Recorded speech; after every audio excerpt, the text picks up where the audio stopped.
Fenêtre ouverte sur le Talmud. Une série d'émissions proposées par le rabbin Michel Guggenheim et présentée par Olivier Gulan. Réalisation technique Richard Hanou. Une série produite avec le concours de la Fondation Doron. Michel Guggenheim, bonjour. Bonjour. Alors, on rappelle rapidement où nous en sommes. Nous avons étudié d'abord la Mishnah, la première Mishnah du premier traité du Talmud Brachot. Ensuite, nous avons étudié les premières lignes de la Gemara. Et puis, nous avons décidé, nous l'avons annoncé la fois dernière, nous avons décidé de sauter quelques lignes, quelques pages même. En tout cas, dans l'édition Steinsaltz, nous sautons quelques pages. Et dans l'édition traditionnelle, nous sautons... on tourne une page. Pour arriver donc page 14 de l'édition Steinsaltz, Gimel Hamoud Aleph, paragraphe Bet, deuxième paragraphe toujours dans l'édition Steinsaltz. Et nous allons parler d'un sujet que nous avions évoqué rapidement en lisant la Mishnah, à savoir le fait la question était de savoir à quel moment jusqu'à quel moment plutôt, on pouvait lire le schéma, et nous avions évoqué les gardes. Oui, la position. Il y avait trois positions dans la Mishnah sur la fin de l'heure à laquelle, à partir de laquelle on ne peut plus lire le Shema. Et nous allons maintenant nous concentrer sur la première de ces opinions, qui était l'opinion de Rabbi Eliezer. Je vous rappelle que la Mishnah disait Atsof Hashmora Rishona, d'ivrei Rabbi Eliezer, jusqu'à la fin de la première garde, d'après l'opinion de Rabbi Eliezer. Et on s'était un peu demandé qu'est-ce que c'était que cette garde. Alors nous avions très rapidement, je ne sais pas si les auditeurs s'en souviennent, nous avions parlé des anges. Des anges. Les gardes des anges. La garde des anges, c'est ce qui va apparaître dans le texte du Talmud que nous allons étudier maintenant. C'est-à-dire que vous aviez un petit peu anticipé la réponse du Talmud. Du Talmud. Et Rashi, lui, s'était contenté de dire il s'agit du tiers de la nuit. Et cela aussi, on va en parler. Est-ce que cette garde, à quelle coupure de la nuit correspond-elle? Alors donc, j'invite les auditeurs à regarder dans le Talmud au passage qui commence par les mots Atsof Hashmora. Même ceux qui n'ont pas l'édition Steinsaltz et qui ont l'édition traditionnelle ont aussi un repère. C'est à la 4e ligne, il y a 2 points. Là encore, pour marquer le fait qu'on démarre une nouvelle sugya, c'est-à-dire une nouvelle étude. Donc, jusqu'à la fin... Alors, ce que nous allons faire aujourd'hui, monsieur le rabbin, il faut le dire, nous allons lire cet extrait, ce passage qui est particulièrement intéressant, qui est même, m'avez-vous dit hors antenne, particulièrement beau. Oui. À étudier. C'est un passage qui est essentiellement agadique, donc ça sera maintenant pour la première fois très évocateur et donc et représentatif également de ce que peut être et de ce que doit être l'étude d'un passage agadique. Je rappelle que l'agada, c'est quelque chose qui n'est pas orienté directement sur la loi, sur la halacha. Quoique il y aura également quelques implications pratiques dans cette étude-là. Bien, donc nous allons lire le passage aujourd'hui, qui est un petit peu long, et puis la fois prochaine, vraisemblablement, nous l'étudierons, nous ferons un commentaire. Parce que effectivement, dans ce genre de passage, il constitue un tout. Donc si on commençait à commenter des bribes, on n'arriverait pas à avoir une vue d'ensemble. Et d'ailleurs, on abîmerait aussi, on perdrait un peu de la saveur du texte. Donc il vaut mieux avoir une vue d'ensemble, et ensuite, une fois qu'on l'a bien vu, on peut y penser, on peut y méditer même pendant une semaine, et par la suite, ensuite, faire un commentaire général et global. Alors, sans plus tarder, nous commençons donc notre lecture, traduction. La Gemara pose la question, Maïka Sava Rabbi Eliezer. Donc, Rabbi Eliezer, qui dans la Mishnah disait qu'on peut lire le Shema jusqu'à la fin de la garde, que pense-t-il? Ika Savar Shalosh Mishmot. C'est-à-dire, que veut-il dire? Exactement. Ika Savar Shalosh Mishmerot Ave Alayla, Leima Ad Arba Shaot. Ve Ika Savar Arba Mishmerot Ave Alayla, Leima Ad Shalosh Shaot. Je traduis d'abord et nous expliquerons après. S'il pense qu'il existe 3 gardes dans la nuit, que la nuit est constituée de 3 gardes, alors il n'avait qu'à dire jusqu'à 4 heures. C'est-à-dire, si vous divisez la nuit en 3 parties, nous savons que la nuit dure 12 heures, Là, on parle pas d'heures fixes, ce sont pas des heures de 60 minutes. Mais comme vous le savez, dans l'Antiquité, où on mesurait le temps avec des cadrans solaires d'après le soleil. Donc, en fait, la journée, c'était le temps où le soleil était levé. La nuit, c'était le temps où le soleil était couché. Et puis, ce temps-là, qui était, par exemple, la nuit, était longue en hiver et courte en été. On l'a divisé toujours en 12 parties, et ce sont ces 12 parties qui constituent des heures. Alors là, donc la nuit, donc cette mishmeret, cette garde, correspond certainement, ça le Talmud l'a compris, à une division de la nuit. Et il se demande une division de combien d'heures. Si on admet qu'il y a trois gardes, donc 3 divisions dans la nuit, c'est-à-dire en fait que chaque garde correspond à un tiers de la nuit, puisque la nuit comporte 12 heures, donc un tiers, ça fait 4 heures. Alors donc il y avait qu'à dire jusqu'à 4 heures.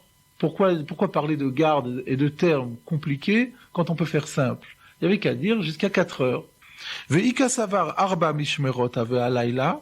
Si par contre il pense qu'il y a 4 divisions, donc dans la nuit 4 gardes, c'est-à-dire que cette fois-ci on ne divise pas la nuit en tiers mais en quarts, à ce moment-là, leima ad shalosh saot.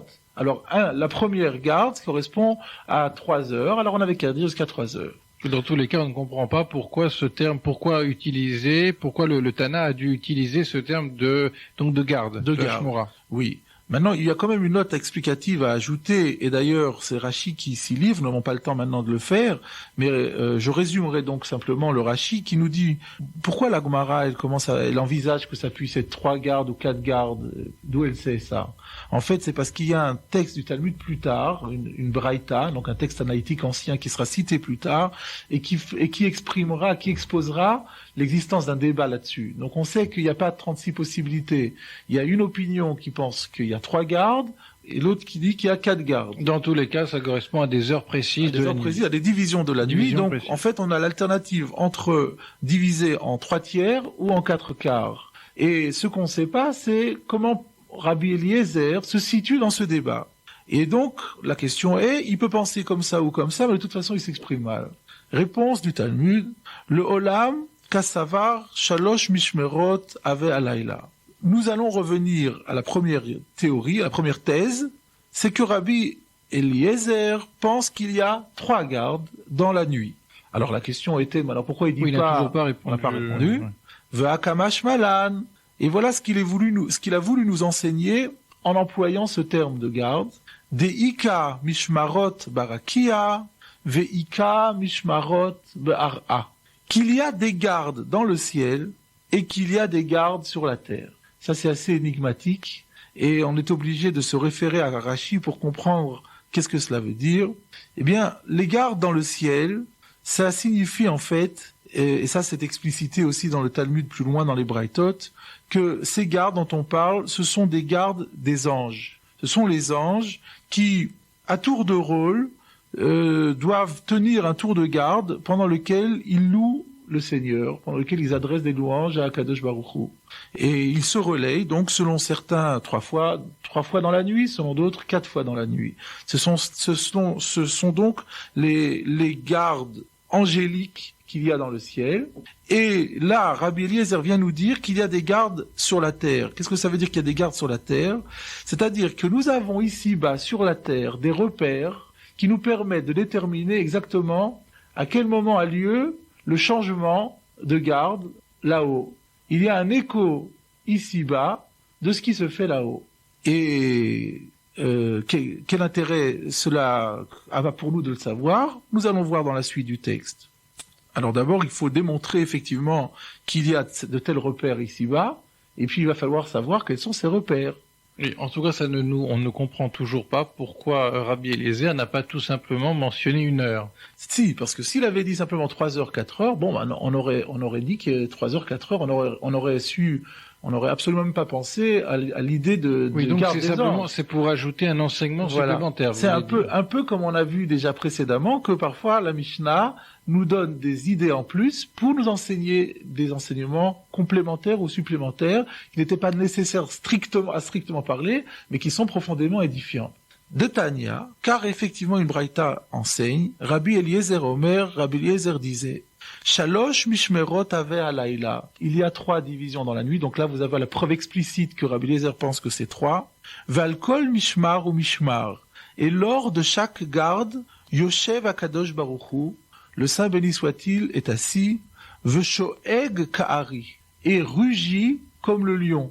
Chez Nehemar, on apporte un verset à l'appui, il s'agit d'une citation du prophète Jérémie au chapitre 25, Hashem mimarom yish'ag, umimeon kodsho yiten kolo, sha'og yish'ag al naveyu. Je traduis, Dieu, yish'ag veut dire rugit. Dieu rugit depuis les hauteurs. Mimeon kodsho yiten kolo. De sa demeure sainte, il donne de la voix. Sha'og yish'ag. Rugir, il rugit. Al naveyu au sujet de son temple. C'est-à-dire, le prophète évoque les rugissements divins poussés à propos du temple qui a été détruit. Et Rashi est clair. Si vous regardez Rashi, il y a un Rashi très laconique qui vous dit Yish'ag, Sha'og, Yish'ag, Hareshlosha. Ça fait 3.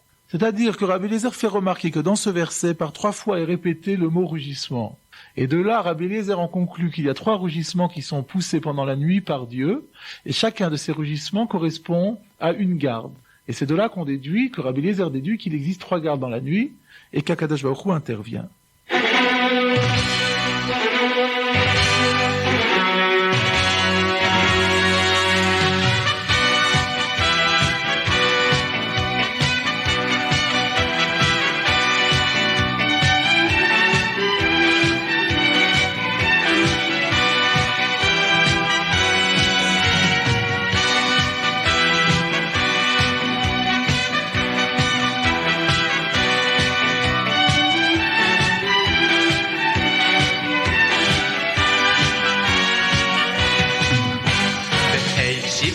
Voy salbonim, belegi bonim, ala voy so.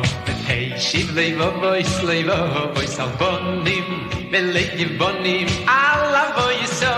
Hey, let it die, let it die, let it die, let it die, let it die, let it die, hey, let it die, let it die, let it die, let it die, let it die, hey, let it die.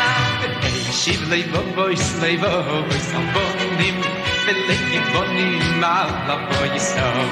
Hey, shivlei voy salbonim, belegi bonim, ala voy so. Mirai, la la la la la la la la la la la la. Mirai, la la la la la la. Hey, la la. Dai, la la la la la la la la la la la. Mirai, la la la la la la. Hey, la la.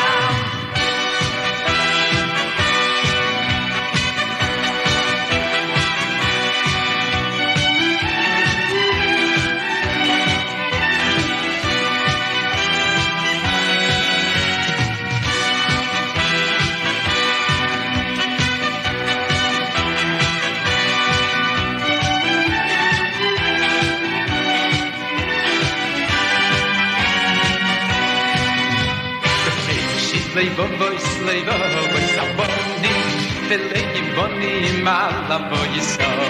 Hey, shivlei voy salbonim, belegi bonim, ala voy so.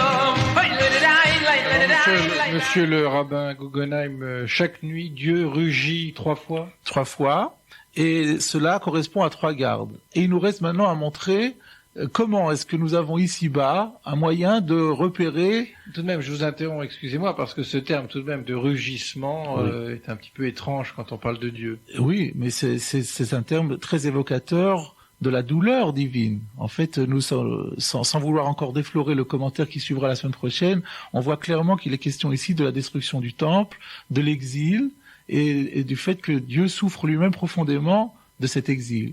Mais nous allons continuer directement et voir maintenant s'il y a des repères ici-bas, puisqu'on était parti de là.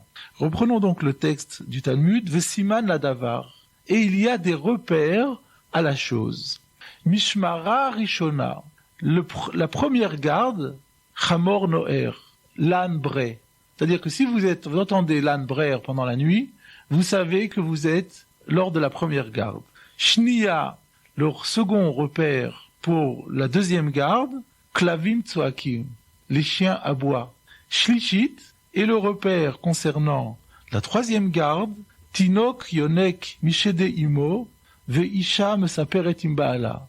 Curieusement, il y a deux repères là, pour le troisième, alors qu'il n'y en avait qu'un pour les autres. Tinok yonek mishede imo, le bébé tète le sein de sa mère, et la femme bavarde avec son mari. C'est-à-dire au petit matin, le bébé commence à crier, la maman le prend pour lui donner la tétée. Il peut aussi crier plus tôt. Oui, mais alors là, ça pose un problème, parce qu'il risque de perturber le repère. Théoriquement, c'est un repère concernant la troisième garde qui a lieu le matin. Enfin, on va voir exactement à quelle période, ça va encore être étudié. Et donc, on imagine que la femme s'est réveillée et pour donner la tétée, et puis du coup, son mari se réveille aussi et ils se mettent à bavarder. Et ça, c'est le troisième repère. Vous voyez que tout cela paraît très mystérieux. Continuons, si vous voulez, le commentaire. Le Talmud pose maintenant une question pour préciser, pour affiner le moment de ces repères. Maïka Chashiv Rabbi Eliezer. Qu'est-ce que Rabbi Eliezer prend en considération lors de ces repères? Itrilat Mishmarot Kachashiv. Est-ce que c'est le début de chaque garde? Est-ce que ça veut dire que l'âne braie au début de la première garde, que le chien aboie au début de la seconde, etc. Si c'est le cas, Trilat Mishmara Rishona Simana Lamali, le début de la première garde, je n'ai pas besoin d'avoir un repère. Urtaou, c'est la nuit. C'est quand le début de la première garde? C'est la tombée de la nuit. La tombée de la nuit, tout le monde sait quand c'est la sortie des étoiles. Donc il est inutile de chercher à fixer des repères pour le début de la nuit. Alors peut-être est-ce pour la fin. Exactement. Donc la Gemara continue sa démonstration. Isof Mishmarot Kachashiv. Si tu veux me dire qu'il prend en considération la fin des gardes, parce qu'effectivement, la fin de la première garde, c'est en plein milieu de la nuit, on ne sait pas quand c'est, etc. Sauf Mishmara Acharona, la malice imana. Alors, Même réponse. Même réponse, même objection. La fin de la dernière garde, on n'a plus besoin de repères. Yomamaou, c'est le jour. Et tout le monde sait quand est-ce qu'il fait jour, donc c'est pas la peine. Donc, en fait, on comprend pas pourquoi il est nécessaire de donner 3 repères. Et là, mais voilà la réponse, l'explication. Chashiv sof mishmara rishona, ou trilat mishmara charona, ve'emtsa'it de emtsa'ita. En fait, il prend tous les moments où on n'a pas de repère. Donc, il prend en considération, Chashiv, il prend en considération, sauf Mishmara Rishona, la fin de la première garde, la fin du premier tiers de la nuit, on ne sait pas quand c'est exactement. Trilat Mishmara Harona, le début de la dernière garde, qui n'a pas non plus de repère précis.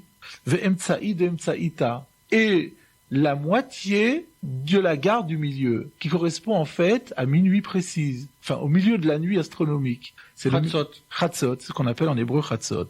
Et c'est donc ce siman-là qui est exprimé par Klavim Tzoakim, par les chiens qui aboient. Veiba et Teima.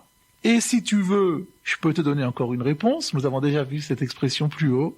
Kulhu sauf mishmarot kachashiv. On revient à une des possibilités envisagées. C'est qu'en réalité, Rabbi Eliezer, lui, il prend en considération chaque fois les fins de garde. Alors on va vous rappeler qu'on avait demandé, mais la fin de la dernière garde n'a pas besoin d'être repérée. Chiteima. Et si tu veux me dire Acharona lotzarir, que la dernière garde, elle n'a pas besoin de repères, puisque tout le monde sait quand il fait jour. Le Ma'inaf Kamina, à quoi sert-elle? À quoi est-elle utile?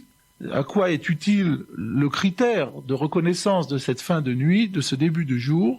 Le Mikre Kriyat Shema, le Ma'an de Ganei, Bevait Afel, Velo Yada Zeman Kriyat Shema Emat.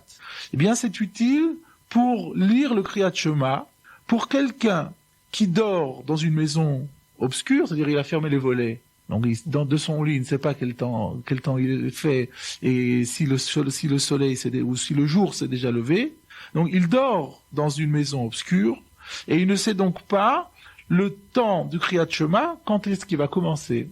Kivan de Isham Saber et Timbala, Vetinok Yonek Mishde Imo, dès l'instant où il voit que sa femme est en train de parler avec lui, littéralement, dès l'instant où il voit que la femme bavarde avec le mari, et que le tinok, le bébé, se met à téter le sein de sa mère. Entre parenthèses, je vous montre qu'on a changé l'ordre. Avant, l'autre fois, on avait dit que d'abord le bébé tète et ensuite la maman bavarde. Tout d'un coup, l'ordre est bouleversé.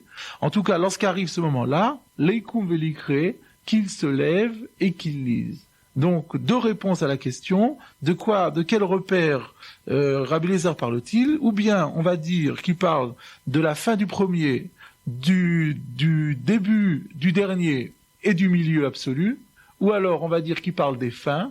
Et il est nécessaire aussi de nous déterminer quand est-ce que c'est la fin de la nuit. Pour des gens qui n'ont pas les volets ouverts et qui ne voient pas quel temps il fait dehors, ils pourront quand même avoir un repère pour savoir quand est-ce que la nuit s'est arrêtée. Alors, quelle est la réponse? Quelle est la réponse? Est-ce que Rabbi Eliezer parle des fins ou pas? Donc là, vous avez 2 réponses. Quand vous avez dans le Talmud, si tu veux, je te dirai, ça veut dire qu'il y a 2 réponses possibles, il n'y a pas moyen de trancher entre les 2. Donc voilà, finalement, quel est le... Alors, la fois prochaine, monsieur le rabbin, nous allons étudier un commentaire agadique sur ce passage qui lui-même est agadique, mais tout de même, encore une fois, une parenthèse, une question que je me pose et que peut-être certains auditeurs se posent. On a parlé donc des rugissements, entre guillemets, de Dieu. On parle du fait qu'un bébé pleure. Donc, on parle d'un âne. Ce sont finalement des éléments un petit peu naturels. Bon, mais il peut y avoir plusieurs ânes. D'autre part, on sait très bien que les bébés pleurent tout au long de la nuit. Enfin, plutôt, ça dépend des bébés. On sait très bien il arrive à certains maris de parler à leur femme plutôt qu'à l'aurore, etc. Donc finalement tout cela paraît joli, agréable, un petit peu fabuleux au sens étymologique du terme, mais enfin on ne voit pas très très bien le rapport avec la réalité tout de même. Oui, c'est exact. Et d'autre part, c'est à se demander... Et pourtant, on parle de choses très très précises, très concrètes, puisqu'il s'agit de la récitation du schéma. Oui, donc derrière votre question, est-ce qu'il faut comprendre le texte de façon... On ne voit pas très bien le lien entre un passage halachique précis où on se demande à quel moment il faut réciter telle ou telle prière, et puis ce passage agadique qui n'a pas l'air de correspondre à quoi que ce soit de réel, mais qui a l'air d'être tout simplement une série de symboles. Oui, nous allons exactement aborder cette question la prochaine fois. Je voudrais juste encore, pour conclure l'émission, dire qu'il y a quand même une partie halachique ici. Il y a un retentissement dans la halacha de ce passage. Vous avez peut-être entendu parler de tikkun chatzot. Vous savez qu'il y a un comportement, une coutume qui consiste à se lever à minuit pour prier, dire un certain rituel concernant la destruction du temple. Eh bien, et d'après d'autres auteurs, c'est pas nécessairement à minuit, c'est justement lors de ces mishmarot, lors de ces gardes dont nous avons parlé. C'est-à-dire que l'idée qui ressort d'ici, c'est que Dieu est à l'écoute de l'homme. En ce qui concerne le problème de la destruction du temple, justement, lors de ces 3 gardes et lors de ces 3 moments qui ont été définis. Et donc, d'après la halakha, effectivement, lorsque nous voulons implorer Dieu pour essayer de lui demander d'avoir pitié de nous et de faire avancer l'histoire dans le sens d'une construction d'un 3e temple, ce sont ces périodes de la nuit qui doivent être utilisées pour la prière. Oui, mais à partir, encore une fois, d'un texte qui a l'air tout de même ne pas correspondre à la réalité. Lorsqu'on nous dit les chiens aboient, ils peuvent aboyer tout au long de la nuit. Ça, nous essayerons de montrer la prochaine fois que il faut comprendre les choses malgré tout de manière réelle. C'est que même si les chiens aboient toute la nuit, il n'en reste pas moins que les chiens aboient particulièrement à minuit. Et nous essaierons de le prouver la prochaine fois. Monsieur le rabbin, je vous remercie. C'était Fenêtre ouverte sur le Talmud, une émission produite avec le concours de la Fondation Doron.